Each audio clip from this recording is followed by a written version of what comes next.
Ano nga ba ang diskarte kapag galing ka sa BPO, hindi mo maiwan yung BPO mo kasi syempre yun yung pinakang source of income yung ngayon as a family, pero napapagod ka na din. I can totally relate to this because I worked for the BPO industry for 8 years. By the way, hi, my name is Mary. I've been working from home since 2009 and galing ako sa BPO bago ako mag-transition to freelancing. Tip number 1, wag kang magre-resign nang wala kang backup plan. Do not put all of your eggs in one basket. Kahit pa nakikita niyo yung mga post dito sa TikTok, is that freelancing yung 6 digits, changed my life and all that. Bago ka makatawid dun sa life-changing event na yon na binibigay ng freelancing, marami kang pagdadaanan. So I highly recommend do not resign. Instead, here's what you can do. Pag-aralan mo muna yung industriya. Pagkatapos, kapag alam mo na kung ano yung mga services na pwede mong i-offer, then slowly transition to freelancing by doing part-time jobs. Here are some ways na pwede mong matutunan kung anong ginagawa ng mga freelancers or virtual assistant without resigning. Click mo yung link sa bio ko. Click mo yung free work from home roadmap. Matagal na yung nandyan. So kung medyo mataliktik kayo, matagal nyo na nakita yan, I highly recommend opening it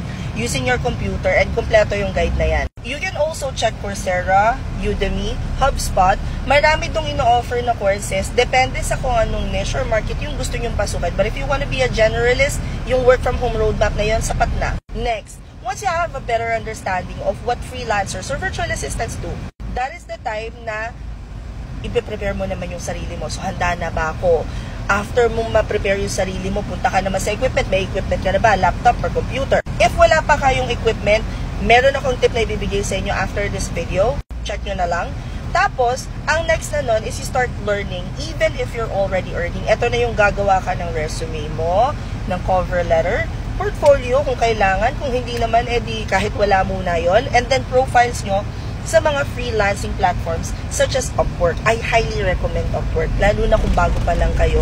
And make sure that it's an hourly contract. I cannot emphasize enough bakit importante na naka-hourly siya kasi guaranteed yun na mababayaran instead of fixed price. Meron din naman mga agencies na tumatanggap kahit may iba kang work as long as hindi siya tatamaan of course yung schedule mo and then at the same time hindi siya kapareho ng business ng clients or target market or niche nila. But it's very rare. A lot of agencies na nakikita ko ngayon, they're not really open dun sa ibang may trabaho na. So it's kind of hard. But that's another option, di ba? Now, depending on your learning style, I can also recommend that you join the Top VIP program kasi naka-fit yun para dun sa mga may hanap buhay or may trabaho na gusto lang mag-transition na to freelancing and it's only 1,999 pesos. 1 year, 1 fee, 1 goal siya. So, from the link in my bio, andun siya sa pinakang baba. Click nyo lang yan, nandyan lahat ng coverage. Hope this helps. Comment any questions you guys have about working from home. Follow for more work from home chismis. Bye!